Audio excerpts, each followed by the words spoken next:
Live from our 7 Tasmania studios, your nightly news with Kim Miller begins now. Good evening, everyone. Australians have shown the Anzac spirit still runs deep, turning out at memorials nationwide to honour those who've served and lost their lives for our country. Communities uniting to recognise a national legacy forged during war, far from home 109 years ago. Tasmanians among them standing side by side to uphold a long-held commitment to never forget. In Hobart, it's a ritual people have known for more than a century, rugging up in the icy darkness for the Anzac dawn service, guided by the cenotaph's flickering flame.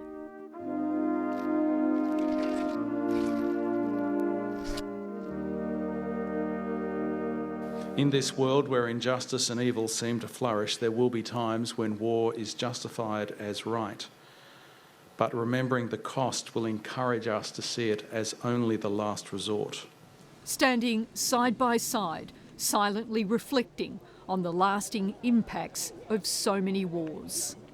We think of those gallant men and women who died in Korea, Malaya, Borneo, Vietnam, Somalia, the Gulf, East Timor, Afghanistan and Iraq. Let us remember, lest we forget.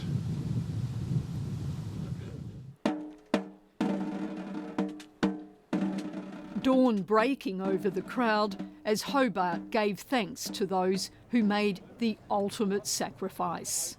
We remember the First World War, which was known as the war to end all wars, and clearly that was a forlorn hope. We need to be vigilant for peace. We need to be just as diligent as we are in our military thinking, but also how can we be people who are working for peace.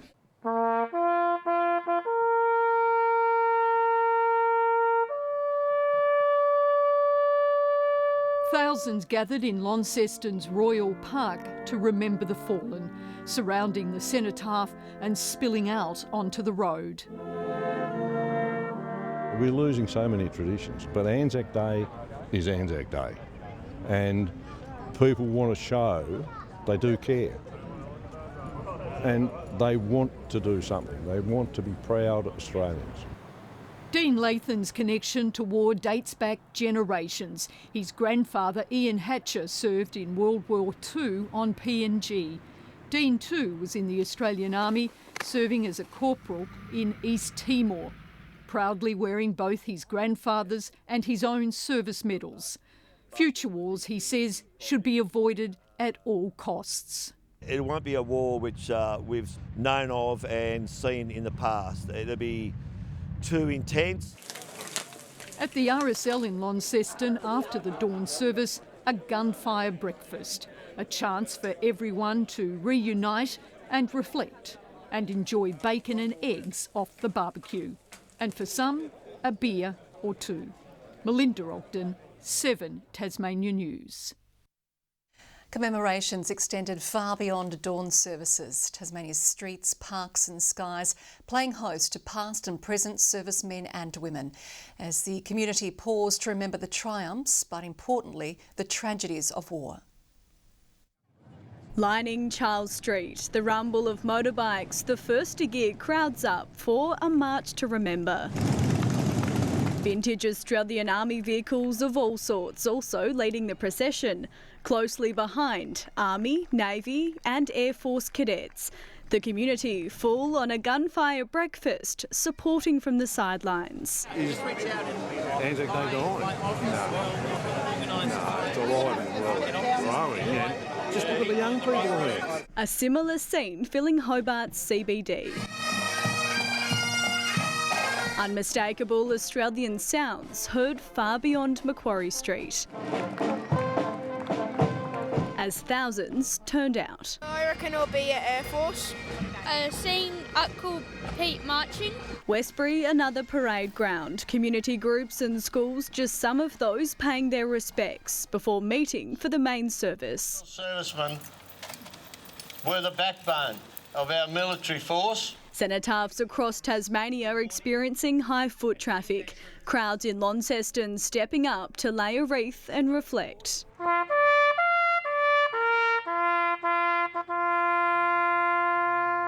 Choirs joining together in Hobart, performing signature Anzac themes like Flanders Fields, before speeches from the Honourable Barbara Baker, and a minute to reflect on the thousands who never returned to Tassie soil. Anzac Day means a lot to veterans. It's a day of reflection. They think about their mates. Today's wreath-laying service creates a colourful yet sombre display, a sign of respect and remembrance for all those who've lost their lives during military duties. Police to politicians to veterans contributing to the floral displays, many wearing medals, a link to the past. Service was in Rwanda in 1995, East Timor in 1999-2000, Bougainville 2002. From my mother and father.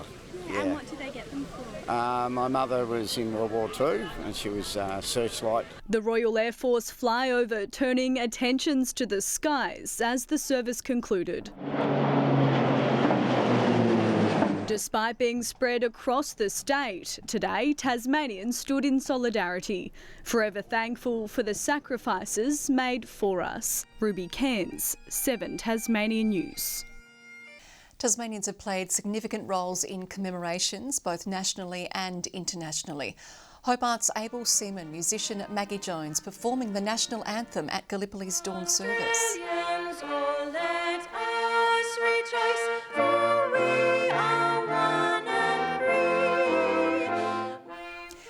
And local country musicians, the Wolf Brothers, have taken to the NRL halftime stage, performing at the Dragons versus Roosters Anzac Day clash in Sydney.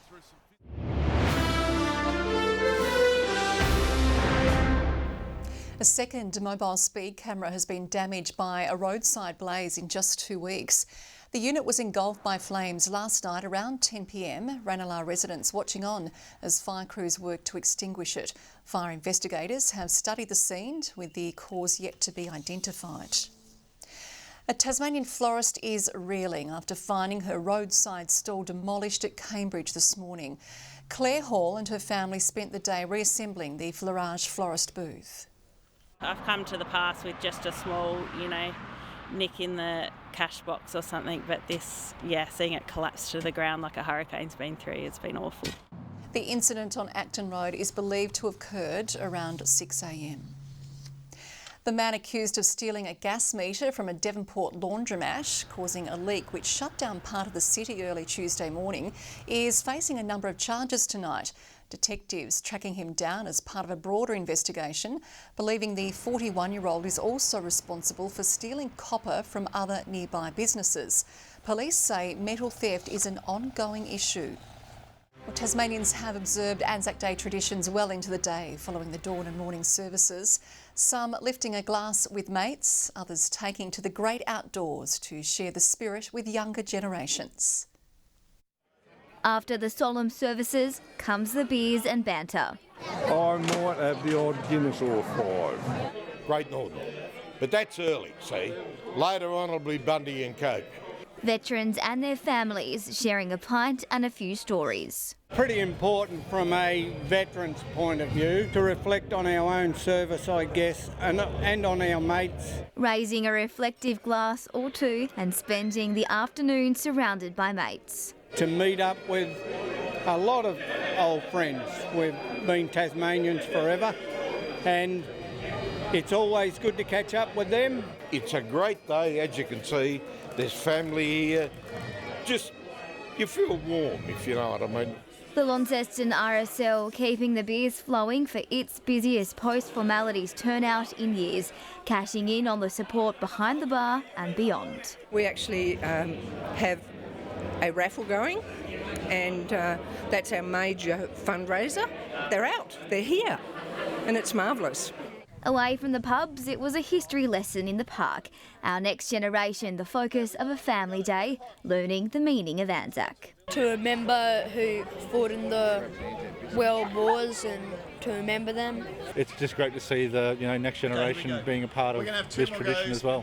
Crafty critters making the most of the hands-on activities. You can make like poppies, which are like a symbol of remembrance. And the community spirit the day inspires. It's been a really great, happy, fun morning so far. Just about the importance of today and just how special it is. Seeing people, the community, and having some food and games. Victoria Riso, 7 Tasmania News. The little-known story of America's first female servicewomen is about to hit the stage for its Tasmanian premiere. Crucial to battlefield communications in World War I, the Hello Girls helped turn the tide for America. It's an all-singing, all-dancing true story of 5 trailblazing women.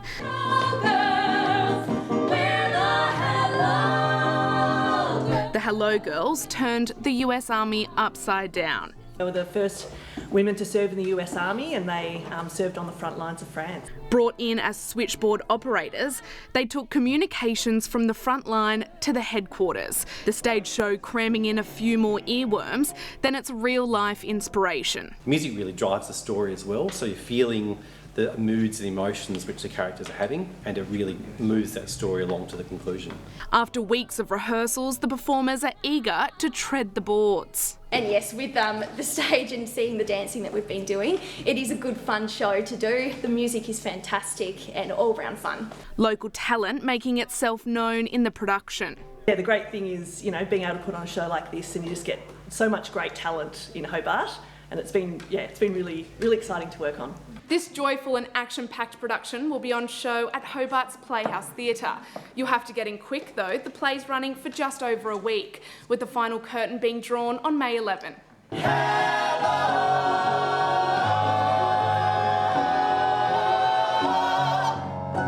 Tickets can be purchased online. Lily Thompson, 7 Tasmania News.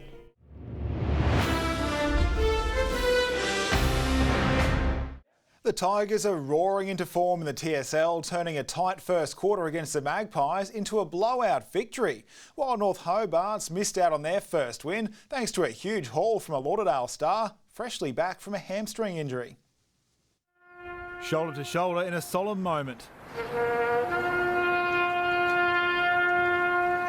Before a traditional Anzac Day showdown. The Demons sending a strong message early, Cohen Stephenson slotting one, Tyler McGuinness landing his opening shot from outside 50, and Sam Wright channeling David Beckham for 3 rapid-fire goals from the underdogs. Savvy, right? How do you like that? The Demons have come flying out of the blocks. The Bombers lagging by 4 goals by the time Sam Tilley got them on the board. Straight through the middle, that's just what his team needed. But after watching North Hobart run away with a 35-point margin, in his first game back it was Sam Siggins opening the floodgates. 2 6-pointers in quick succession. He's starting to loom large over this contest. Lauderdale turning the game on its head in the space of 10 minutes. At times the Bombers looked to be running away, the Demons though seeming hell-bent on the hunt for their first win. But they weren't counting on goals 5 and 6 from Sam Siggins, sealing the game for Lauderdale 103-84. Across town, the Tigers were taking a while to warm up against Glenorchy before finding their stripes midway through the second stanza. Marcus Gardner making it 5 unanswered goals on half-time. Tyler Carter's third major keeping the run going. The Tigers well and truly uncaged. And it's beautiful from Lovell. And with the margin blowing out beyond repair for the Magpies, it was Connor Salter delivering the final blow at the death. Kinborough winners 106-49. There's fresh firepower on the way for the Chargers, locking in a jack jumper for their NBL 1 campaign. Although coach Anthony Stewart is playing coy on who the mystery player is, simply saying the side's in far better shape than he expected. He will be on the floor tomorrow night, so it's an exciting time for the club. You know, there was a bit of a honeymoon period after the 2022 title, and I think there's some hunger back because it wasn't very nice watching playoffs. The women's side picked up a win on the weekend. The young squad's performance pleasing coach Dwayne Davey. The work that they've put in over the last couple of years now starting to translate into actual playing minutes, and they're actually producing some stuff for us on the stat sheet as well. Both Chargers sides play home double headers this weekend. And the Hockey Roos are relying on results from other games to keep them alive in the Perth Women's Cup, going down 3-2 to China after a late goal from the visitors. Australia finding the net twice in 2 minutes. Hobart's Madison Brooks coming through on the second occasion. The Aussies play one more match against Japan on Sunday. And Kim, Japan is the team that we need to beat China, so fingers crossed there. OK, thank you very much, Nick. Good evening. We had below average 15s around the population centres today and a cool start for many at dawn services. Some temperatures down by 5 degrees. King and Flinders Island 17, Low Head and St Helens 16, Smithton, Friendly Beaches and Bushy Park 15 today, Strawn 14 and Lyawini a top of just 6 degrees. A few showers over the west and far south as low level cloud pushed over those parts as scattered cloud affected the rest of the state. A streak of cloud is over central Australia. That's linked to a subtropical jet stream. A trough in the west has produced cloud over southern WA. Tomorrow, the large high moves further over the bight, extending a ridge far and wide. The troughs sit either side. The winds west-southwest at 10 to 20 knots, but to 30 knots over southern waters with a 4-metre swell there. And we have a strong wind warning that remains from Wineglass Bay to Low Rocky Point. Into tomorrow we go, and Hobart a partly cloudy 18 degrees. Same for Campania, Huonville a top of 17. Launceston a high of 19, a sunny day, mostly sunny for Devonport as well, 19 the top, and 19 also for Georgetown. Burnie 17 and partly cloudy, a shower for Strawn, 9 overnight, 15 the maximum, and 18 the high for Wynyard. While for St Helens, a sunny 18, partly cloudy for Swansea and Port Arthur, also 18 degrees. On Saturday, sunny over the east, but fine and partly cloudy for the rest of the state, just a shower over the west. A few light showers creeping over parts of the north as well on Sunday. And on Monday, showers more widespread, but fine and partly cloudy over the east. 27 the top in Perth tomorrow, a cloudy 19 in Adelaide, showers on the way for Melbourne, sunny in Sydney and Canberra, and partly cloudy and 25 in Brisbane. And currently 11 degrees for the 3 population centres. And Kim, that wraps up Anzac Day weather.